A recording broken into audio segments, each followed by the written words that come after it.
And there was another souvenir brought home by holidaying Brits, acid house. I remember walking through, opening the door of the Astoria and being hit by this surge of energy which was like unlike anything I'd ever seen before. The wide-eyed stares, the slight lack of control. Eat-up white kids who, you know, like kind of with smiley T-shirts and bandanas on. Acid house was the movement that took a whole century and a whole world to create. The ecstasy is reputed to come from the Nobel-winning 19th century German chemist Fritz Haber, who didn't have a clue what he'd invented. The mid-80s electronic dance came from Chicago and Detroit, and then mellowed on the Balearic holiday island of Ibiza. And the clubbers who were to fall in love with this new iridescent idea came from working-class Britain. Unable to wait until next summer for their next hit, they simply brought the Midnight Sunshine acid house back with them to clubs like Shoom in London and the Hacienda in Manchester. This was the start of British dance's most creative, most lucrative and most controversial moment, rave. Saturday night in South London, hundreds of young people are gathering for the latest craze, an acid house party in a disused warehouse. Where do you think you're going to? Mystery tour. We don't know. It's what's a mystery. That's the mystery about it. This is acid, man.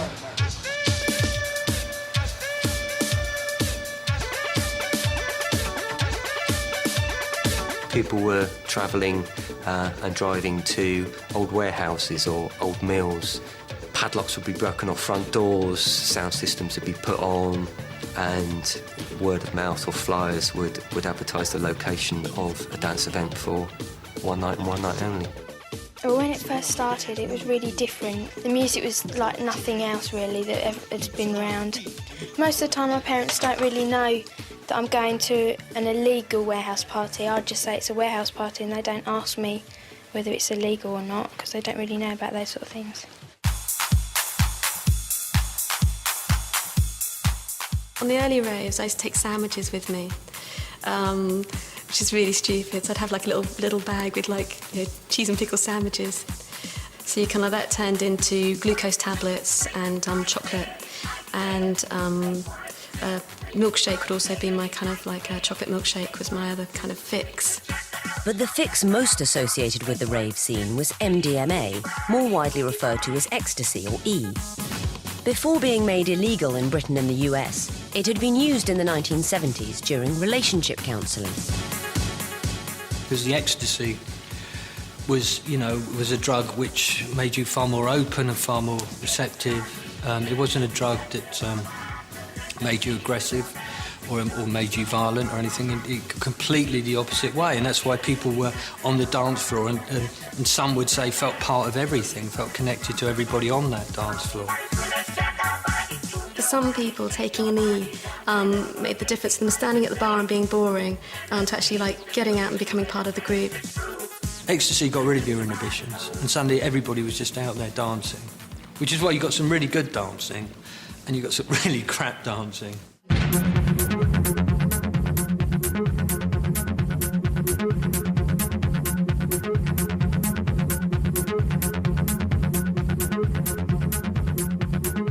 I mean, you see people like, on their E's hugging. People would kind of be far more tactile as well during the dances, but nothing was meant by it. It wasn't a meat market. It wasn't where people were going out to pull.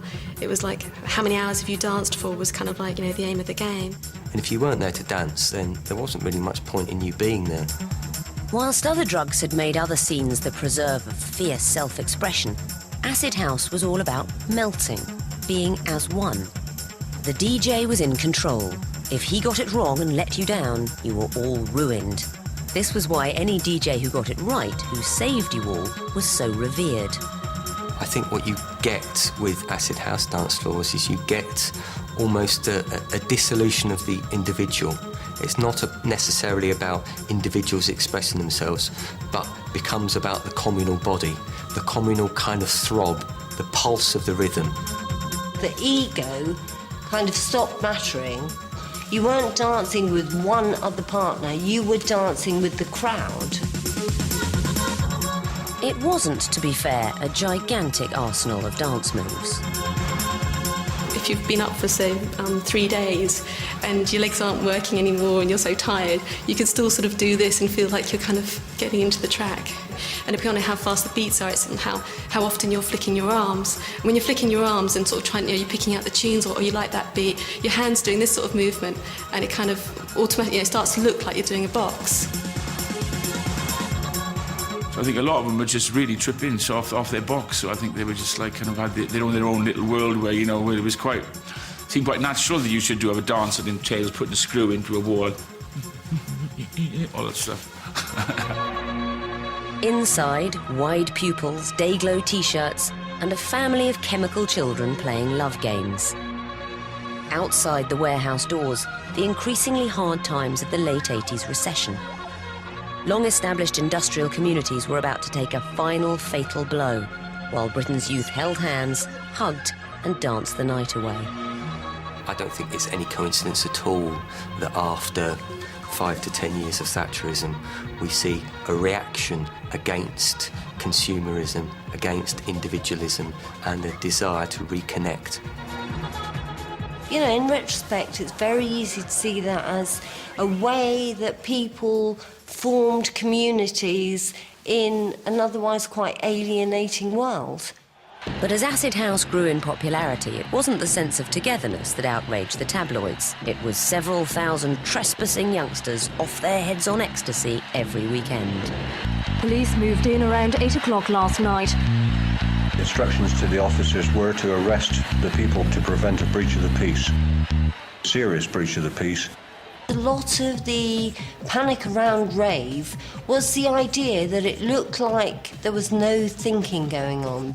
The tabloids said that people were acting like zombies, and I suppose in a funny kind of way they were. I'm spraying these people because their body heat has risen to such a temperature that it needs to come down again. It's like if you feel this guy here, if you just feel his arm, it's like, that's hot. That's about 2-3 times hotter than it's supposed to be. Do you know what I mean? It's like you got some serious piece of fever. Watch the jaw, watch the jaw. That's the ecstasy. The idea of mass illegal drug misuse was seen as a problem. MDMA was illegal, Class A drug. And the police on the ground certainly moved against it. I don't think police overreact. I think we are faced with a situation that parents and social organisations read this publicity and say, well, what are police doing about it? As is the fate of every youth cult, Acid House was demonised. The government drafted legislation to stop the dance parties. The ravers protested with the biggest and indeed only weapon they had, rave, on the streets of London. Submission is a crime! Submission is a crime! You have a duty to resist this bill! Well, the Criminal Justice and Public Order Act of 1994 is probably one of the only pieces of legislation in the Western world that specifically talks about musical structure. It talks about a succession of repetitive beats, and the idea that in certain circumstances, certain people should be prevented from dancing to a particular form of music, I think is almost unique to that piece of legislation. But there's no doubt that they really did bring in the heavy legal machinery to crush what they saw as a rebellious youth culture. But the genie was out of the bottle. Rave didn't die. Rave made too much money for the promoters to die. It just became legal. During the 90s, dance led to the modern urban renaissance. The inner city of Nottingham, Sheffield, Leeds, Manchester, Cardiff, Glasgow, Edinburgh in the 1990s was actually regenerated through a particular DJ and dance culture. Those inner cities, particularly right at the centre of the cities, they brought people back in, they brought tourists from all over the world to see this dance culture. Hacienda was a great example. A club which was previously a yachting warehouse was turned into one of the most famous nightclubs in the world. Interestingly enough, it's now, like the rest of Manchester, a block of apartments, the Hacienda apartments.